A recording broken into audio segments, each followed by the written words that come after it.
Welcome to the Rim Brake Rodeo. We hope this video helps.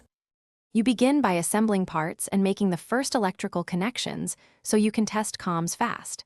Connect the LED strip's power to the correct supply and the microcontroller's VIN/GND. Make sure grounds are shared with the Bluetooth module. Upload a simple blink or serial receive sketch to the MCU so it can accept commands. Once done, mount the Bluetooth module pins, TX to MACU RX and RX to MACU TX. Power everything and verify the LED responds to a basic serial command. Next, you pair the Android phone and confirm two-way serial control. Open a terminal or your test app, connect to the module, and send concise color commands. This proves the link.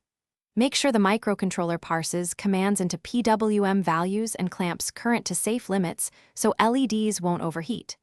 Once you see reliable color changes, add non-blocking code for smooth fades and brightness control. This step establishes robust command syntax and timing before you try syncing with audio. Finally, you implement the music sync layer so the LEDs follow audio played through the Bluetooth speaker. Either run FFT on the Android app and stream control commands to the LED module, or use a microphone/ADC connected to the MCU for local beat detection. Make sure you send rate-limited updates to avoid Bluetooth congestion and prioritize core color data.